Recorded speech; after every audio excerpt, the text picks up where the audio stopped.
It's day 10 of Class for Little Things. Today we are discussing AI for slides creation with Gloria We've been talking Idemo. about prompting. We've been talking about smart rewrites. We started with introduction to AI. We went on to personalization, iteration, smart prompting. I know we've been talking about AI a lot. That's because we are in a time where we can't look away from AI. We have to literally accept that we need artificial intelligence to get things done. So today we are going to start with the introduction. So I've dropped the link for to sign up. Why do we need AI for slides? So I wanted to share the first slide I created in I think 2016 or 2017, but I can't find it, but I'm going to share it.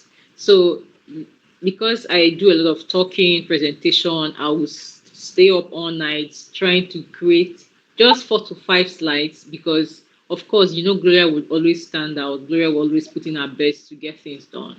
But imagine the time and effort I spent creating slides. And then I will now stay up trying to understand what I created. And then I'll start tweaking to suit my audience. So that's why the very day I learned about AI for slides, I was blown away. I was truly amazed that what used to take me days to do, I could do in 1 minute. So I'm really excited to welcome you to AI for slides. If you're excited to to get into the magic word, please send it. Let me see those exciting emojis because we are about to create magic, literally create magic. All right, so effective slide design is essential for impactful communication. Just like this beautiful lady just presenting this slide. That's how beautiful a slide is supposed to look or feel or seem, because it's not really about you, it's about your audience. And a slide is not a report. Well, we'll get into that. So whether it's for work, it's for teaching, it's for creative art, it has to be well crafted to show your professionalism. Just imagine that I showed up here with pictures of my handwritten notes and I'm presenting it as a slide. It will not look beautiful. I'm sure you will say, why is this woman doing this in this 21st century? But that's what people still do. And then most people will come to present documents as a slide in this 21st century, in this stage and time of AI. So this presentation will guide you through designing professional designs. But the amazing part is you don't have to be a professional to create these amazing designs. All you have to know how to do is to click, edit, create, and that's it. The magic is done. So I'm really excited to welcome you once again to this class. So you have to understand the essence of slides. Like I already said, slide make your presentation beautiful. It brings context to what you are talking about. I mean, you're literally seeing a visual representation of what you're saying. Your audience can feel you via your pictures, your amazing text, the formatting, the colors, the themes. If I had sat down to create this slide by myself, I'm sure I wouldn't have gotten the perfect color match for this. But just imagine everything taken care of. So documents are not slides. So if you are the person that comes to present your document in your class presentation, please, after today, repent and do that no more. So documents are detailed and heavy text. Let's not even go there. So I've seen slides with over 200 words. Your slide is not document because it's not supposed to have heavy text. So it's supposed to have only key points to remind you and to direct your discussion. So let's say you want to discuss, okay, now I'm discussing AI for slides. I could write 10 bullet points, but that is not the essence of slide. Slide is key point. That's why it's called PowerPoint. So because slides are not supposed to be detailed and heavy, it means that your slides should be beautiful and concise.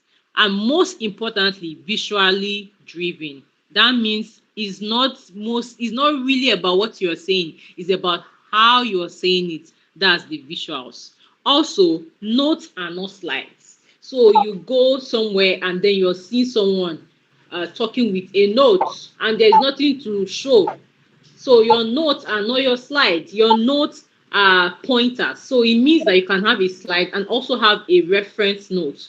So instead of just munching up text within your slide, you can have your bullet point in your slide and have a note for reference. So slide focuses on key point for the audience.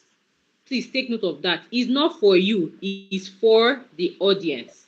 So that means whatever extra notes you need to get you started or to just help you prepare or to help you present better, you have to have that as a note and not munch it up in your slide. Do we understand this? All right, let's move on. I want to be seeing emoji because I feel like holding back this part. But let's go. So, challenges of manual slide creation. Now, when I started with saying that, I used to stay 3 to 4 hours creating a slide. I will start looking for color formats, I'll start looking for the fonts to use. But this slide, is it not beautiful? If my slide is beautiful, please let me see. Let me show me that it's beautiful because I'm about to show you how to create this beautiful slide as well.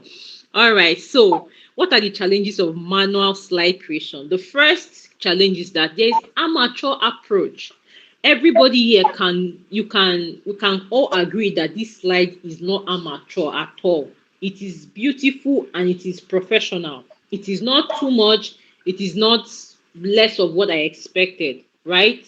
This slide is not amateur. But if I wanted to do this manually, I would have added yellow color to make it pop, maybe green, and then I will say, okay, let me add one image beside amateur just to show that I want to talk about amateur, right? So manual formatting is also time consuming, and of course the designs are inconsistent. So that's how you end up having 4 different kinds of fonts in your slide and it's not looking beautiful at all.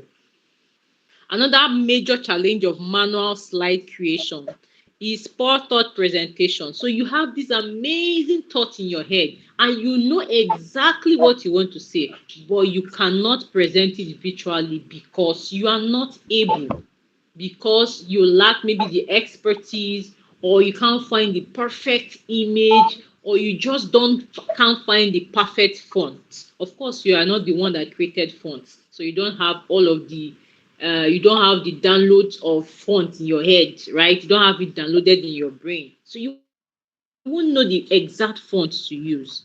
So because of lack of expertise, it leads to cluttered slides. You just have everything mashed up together. So tomorrow I'm going to bring up this slide I created about 6 or 5 years ago so that we will see what I'm talking about. So you have visual hierarchy is ineffective.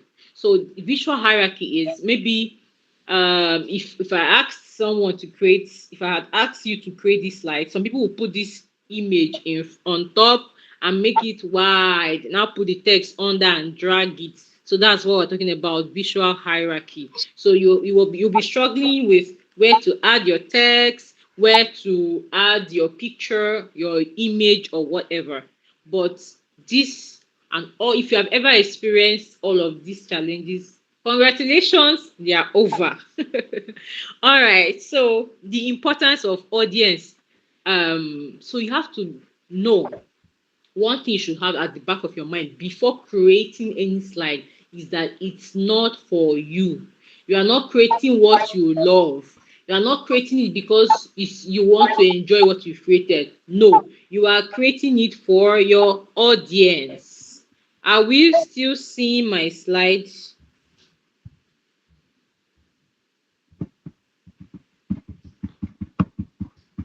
Can I still be heard? Yes, ma.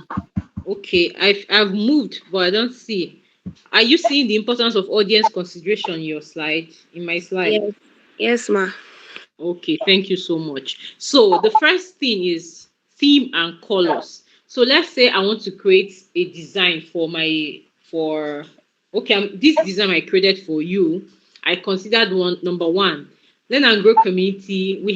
I use a lot of green, and I feel like we are young people, and then color is not a problem. So because of that, I can use pop of colors. I can just green is okay. But if this was like a school presentation, I'm going to go with like gray, white, formal colors.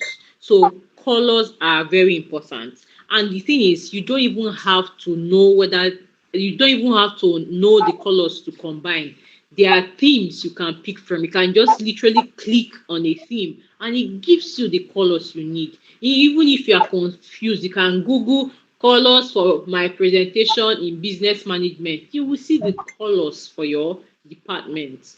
So colors and themes are very important. And the amazing thing about this tool is that you can see a preview of those themes before you actually create them.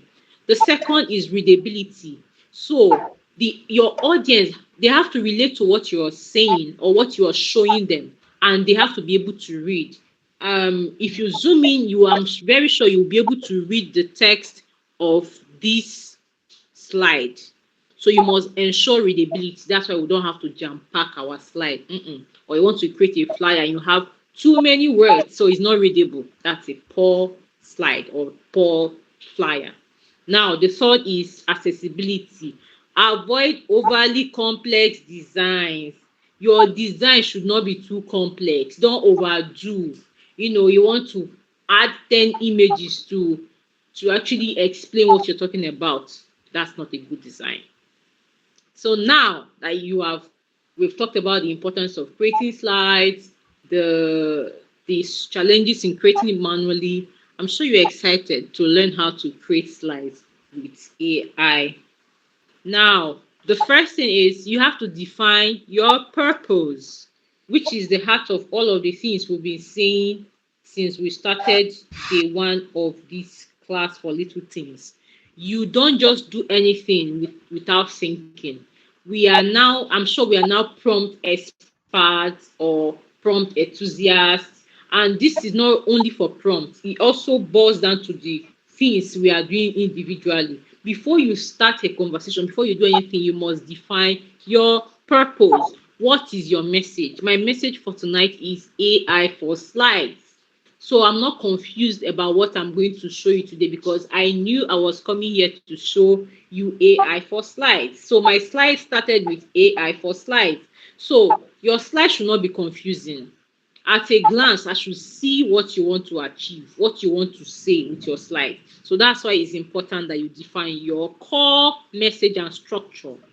The second is leverage AI tools. You have to get a layout, based on your audience, like I talked about themes and colors and all of those things. The third is customize for your audience.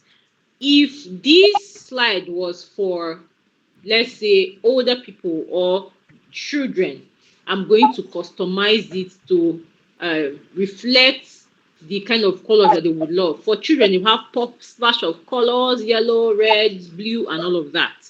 But it was for older people, this might work, but I can still tone it down to have neutral colors. So you see that it's very important you learn how to customize. Using AI is a tool, is a supporting tool, and should not take the place of your efforts. It means that when AI actually generates the amazing, beautiful slide, you should be able to make changes. Don't just copy and paste. You have gone beyond that. We are no longer generic prompters. We are smart prompt professionals or prompt engineers. So we have gone beyond copy and paste. So whatever AI gives you, you look at it, no, this is not what I want. I'm going to tweak it. So you shouldn't be afraid to tweak your prompts or your results. The next is optimize for impact. You have to refine, especially your animations. before I got this particular image I used, I rewrote prompts, I wrote and wrote prompt till I got exactly what I wanted. So you have to optimize to make sure that even though you have customized it for your audience, you have to make sure that it is the best thing you can give at that particular point. Don't give less of any slide. Don't give your less than you less of what you have in mind rather. So you have something in mind, make sure that your slide exactly explains or reflects what you have in your mind, right? That is why you have the opportunity to make corrections. And AI will tell you, will always generate results and give you the room to refine. So there is room to refine. So you have to optimize. Now let's get started. If you have access to the link, please click the link. Then you have two options: continue with your Google account or create a new account to get started. If you have done that, let me see in the comment section that you have done that. You have created an account, or you've clicked on that link to sign up. Please, let's see that. Have you created an account successfully? Did you encounter any issue while creating the account? Please, I've dropped the link again in the comment section. All you have to do is click continue. That's all. Today is for signing up. So if you have created your account or clicked on it and signed up using Google, welcome on board. Let the magic begin. So see you tomorrow. Tomorrow we will continue with slide creation. So today was just to get you started. From tomorrow we will literally create whatever you want me to create. So whatever it is that you want to create, just come with it and you will see how the magic works. Thank you everyone that showed up. To all of you that will catch up later, thank you so much. Okay, thank you, ma'am. Thank you, ma'am, for this wonderful presentation. We have come to the end of today's webinar. I believe everyone got value from this webinar. Bye.